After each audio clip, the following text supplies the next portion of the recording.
Sonic the Hedgehog 3, everyone's favorite film of 2024. This movie ups the stakes, the characters, the emotions, and the nostalgic references to all-time highs, making it without a doubt the best movie in the Sonic trilogy and the best video game movie ever made. But some characters have certainly seen better days, and either had a smaller role or looked a bit weaker than usual. That's why today, we're gonna look at every character's role in the Sonic movie 3 and rank them from worthless to elite. And warning, this video spoils the entire plot, so watch at your own risk. Alright, you know what?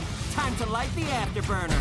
Sonic starts off looking a lot weaker than usual. When they first encounter Shadow, his entire team gets pummeled by him, and even after he chases him down and gets the chance to land a hit, Shadow effortlessly wins. Then after the gun commander dies, he trusts Sonic to his part of the Eclipse Cannon key, and Sonic holds it for like 10 minutes before Shadow takes it, while again making a complete joke of him. And later, when the good guys and bad guys all try to infiltrate Gun's headquarters in London, Sonic doesn't wait for the shield to be fully disabled, and basically gets himself killed, if it weren't for Tails swooping in last second and launching him through. All of those are pretty bad looks for the Blue Blur, but the second half definitely picks up for him. He saves his family from certain death when the ceiling's collapsing, then betrays his friends and uses the Master Emerald to kick some shadowy ass. And this fight was insanely good. They both end up going super and finally brawl pretty evenly, going blow for blow with each other across the entire planet until the fight makes its way onto the moon, which was awesome, and Sonic somehow pulls through and defeats Shadow. But realizing the hypocrisy in killing him, Sonic decides that revenge does no good for anyone, and it gives him and Shadow a moment to bond over the losses they've endured, and eventually form an alliance to save the planet.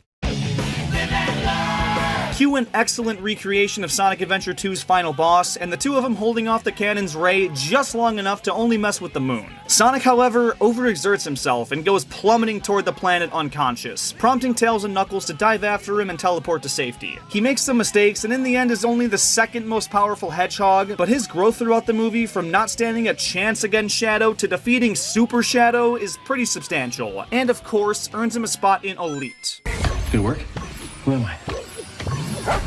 This movie doesn't have any weird wedding subplots, so most of the human characters kinda take a backseat, and Tom is no exception. He agrees to help Team Sonic break into the gun base, and most notably, thinks quickly on his feet to secure the other piece of the space colony key after a gun commander takes it. That, however, gets his ass beat by Shadow and triggers Sonic to go on the ensuing rampage. He's not worthless, but he's definitely a lot less involved than the previous movies, so he'll go barely does anything. I have to go to the bathroom. Rachel was teasing a couple trailers along with her husband Randall, but apparently those were just disguises worn by Tom and Maddie, so the two of them go in the new Faker tier. Ta-da! Maddie's biggest contribution was during their infiltration of the gun headquarters, where she pretends to be her sister and bitches out a guard so they let her in. That's kinda it, and while it is something, they probably could have found another way in, so worthless. Dr. Ivo Robotnik is a pretty complicated guy throughout this movie, but ultimately does the right thing. He starts off teaming up with Sonic, quickly betrays him once he meets Papa Eggy, then does some totally healthy bonding with his lost relative, and really just does whatever he says because he's so excited to actually have a family for the first time in his life. He does a couple of smaller things, like developing the suits to get past the lasers in the gun base, but kinda plays sidekick to Gerald. After they boot up the space colony and launch it, he gets a call from Agent Stone who's worried about him, and he dismisses it to go spend more time with Grandpa. Grandpa, however, turns out to be a f***ing psychopath. He wants to blow up the entire planet, including the Ark and everyone on it, when Eggman just wanted to hold it over everyone's head to take over the world. He fights Gerald over it and loses, falling to his death, but not before Tails can catch him, and him and Knuckles help kick some saggy flesh. Now, none of this so far is very impressive, especially losing to this geezer, but his redemption arc after this completely saves his character. He steers the laser away from the planet and does his best to delay the cannon's explosion, and as it implodes on itself, Eggman realizes that the one human that truly, deeply cared about him was Agent Stone, so he does a final, super heartfelt goodbye to his friend, and goes down with his grandpa's creation. He's probably not coming back from that one, which sucks, because Jim Carrey's Eggman has been getting better and better, and he really helps carry these movies. This is probably the best way his character could have gone out though, so I've gotta put him at least up in comes and clutch.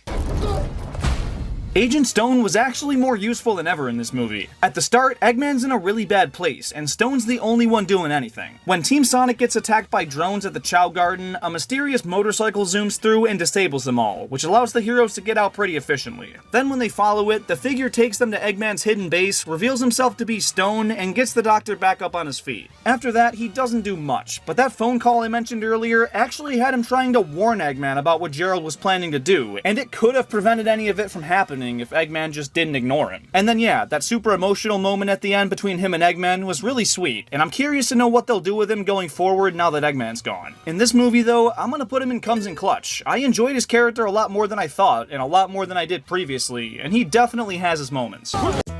Diagnosed with Crohn's disease and struggling with your symptoms?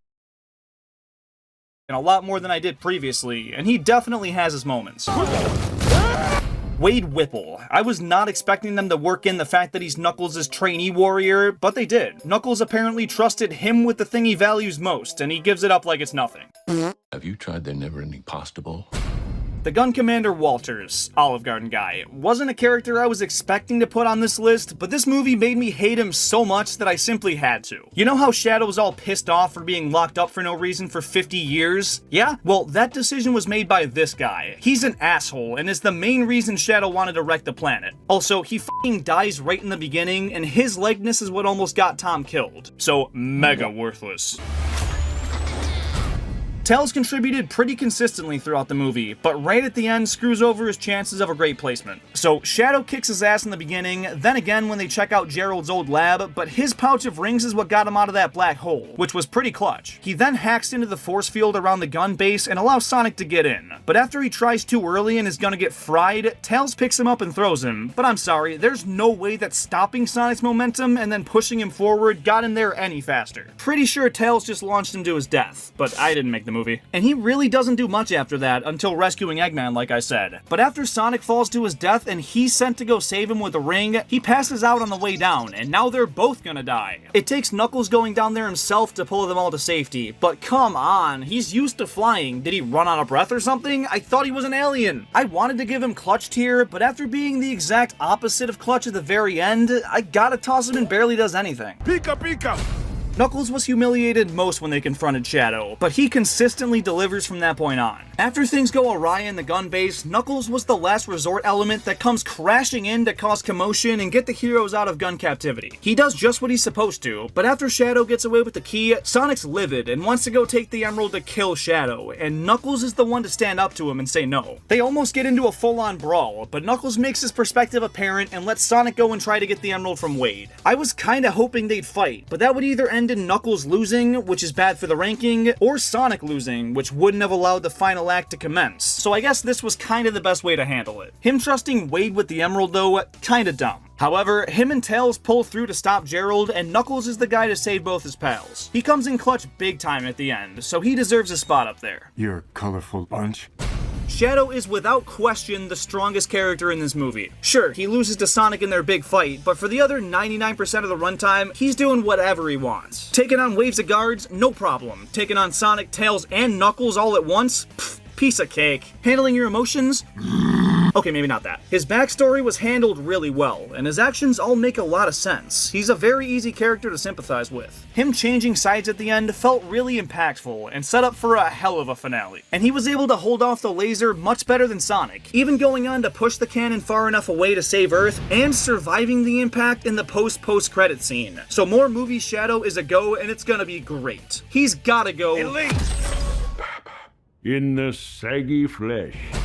Gerald Robotnik contorted the entire plan from the very beginning. He wakes up Shadow, pulls his grandson in to help fire up the space colony, and plays both of them to fulfill his plan of destroying the world. He uses Eggman's desire to be loved to get the absolute most out of him, and defeats him one-on-one as the cannon charges up. Now, he does lose when some of Sonic's friends join in, but I mean a 1v3 is tough for a regular human. He doesn't achieve his goal, but the movie ends in the way Maria truly would have wanted, and since the dude was suicidal, he got his wish of a sweet release. I think it's going up in Elite. It feels wrong to put him in the same tier as his grandson, who he played the entire film, and since he was the puppet master behind the entire plot, it fits pretty well. Life's all about the choices we make. Maria is only seen in flashbacks, obviously, but those do a really nice job of setting up Shadow's despair, because she was the only one on Earth that loved him and didn't see him as a monster, which made her death all the more heartbreaking. She's been dead for 50 years though, so it's out of my hands, worthless. And there you have it.